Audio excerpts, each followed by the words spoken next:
O ministro Alexandre de Moraes, ainda vice-presidente do Tribunal Superior Eleitoral, deu um prazo para que o Ministério Público Eleitoral diga se vê ou não elementos para investigar a participação do presidente Jair Bolsonaro em motociatas. O pedido de investigação foi feito pelo deputado Elias Vaz, do PSB, mesmo partido de Geraldo Alckmin, que apontou supostos gastos no cartão corporativo do chefe do executivo durante esses eventos. Moraes fez o despacho em um processo que analisa se Bolsonaro vem usando as motociatas para fazer propaganda antecipada. Bom, eu agora em assuntos envolvendo o ministro Alexandre de Moraes, eu só vou dar ultimatos, né, como ele faz com o meio mundo. Então eu dou 24 horas de prazo para que o ministro Alexandre de Moraes explique por que faz o contrário do que afirmam os livros dos quais se declara autor. Esse é o primeiro. Segundo, também decisão minha, como se fosse ministro Supremo. Eu dou 24 horas para que o ministro dê 72 horas aos coordenadores da campanha de Lula para explicarem por que o candidato não sai de casa, ao menos para comemorar a última pesquisa Datafolha.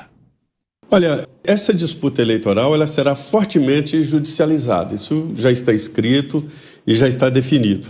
Tanto é que eu tive acesso ali à organização, já estão sendo organizados os comitês de campanha e a ala jurídica dos comitês, dos dois, né? A ala jurídica está sendo fortemente montada. Eu até assustei porque há uma preocupação muito grande com a área jurídica e antes eu via uma grande preocupação sobre o marqueteiro, sobre publicitário, né, para fazer aquelas peças mirabolantes. Então, a indicação clara de que nós teremos que assistir decisões do plenário do Tribunal Superior Eleitoral. E se os partidos sabem disso, os ministros do Tribunal Superior Eleitoral também. O TSE, ele é composto de um tribunal, vamos dizer, móvel. Não há ministros fixos no tribunal. São 3 do Supremo Tribunal Federal, 3 do STJ e 2 advogados. E exatamente por conta desta formação, né, que o tribunal é meio, vamos dizer, meio disforme, ele não tem um grupo unido, porque muda e são representantes de vários setores. Mas o grupo do Supremo sempre dominou o TSE e preside o TSE segundo o regimento. E existem os ministros do TSE indicados pelos advogados.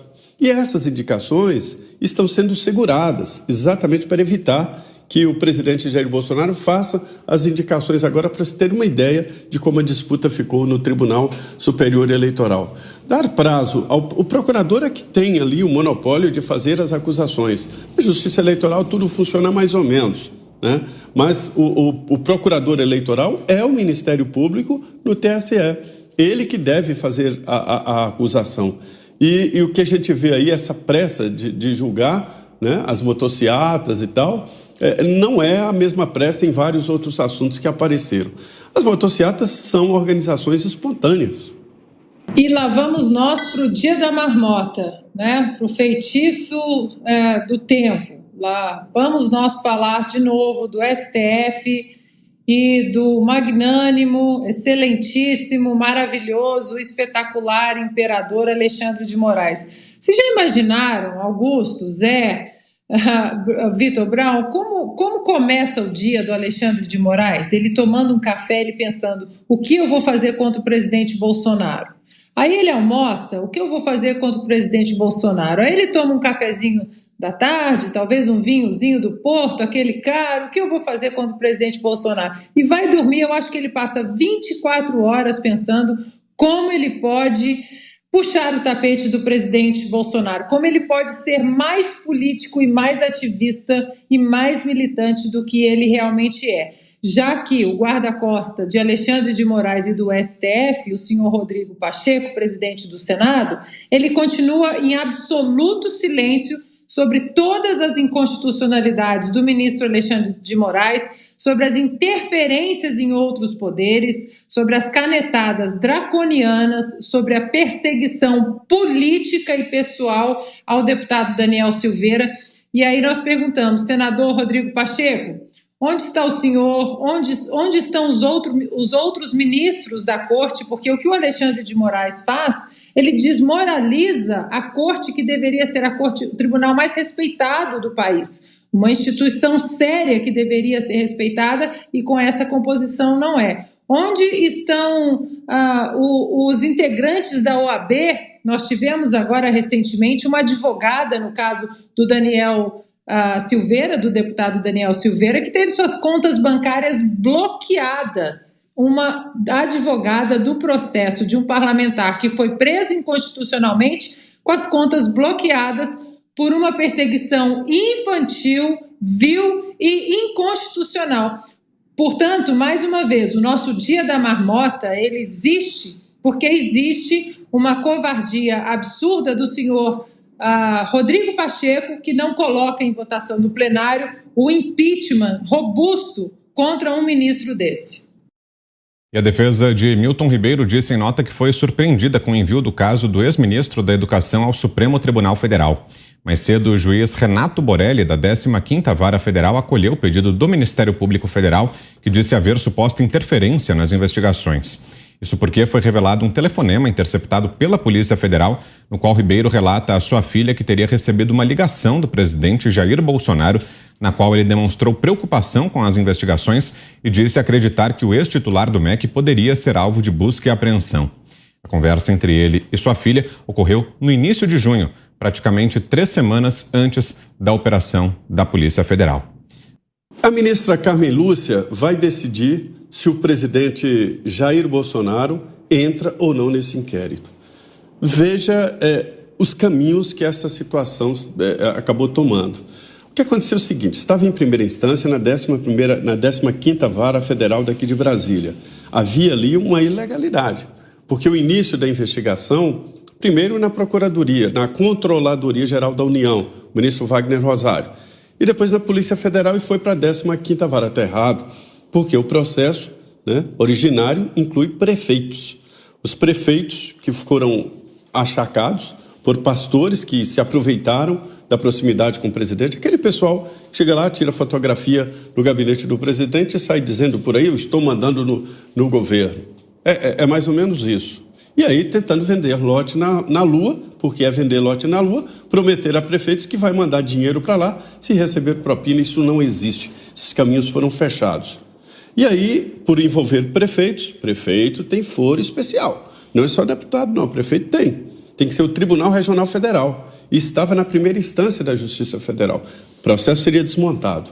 Por isso, providencialmente, encontraram ali um grampo telefônico que pega, inclusive, uma ligação com o presidente Jair Bolsonaro, Supremo Tribunal Federal.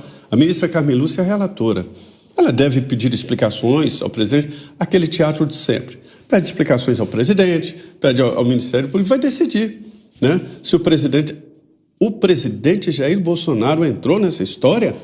Aí tem cheiro de coisa que não deve ser dita, Porque, pelo amor de Deus, isso é um processo lá, nem chegaria ao ministro, porque o ministro relatou ao presidente Jair Bolsonaro e disse: os pastores estão prometendo, então entrega para a justiça. É a polícia que tem que fazer isso.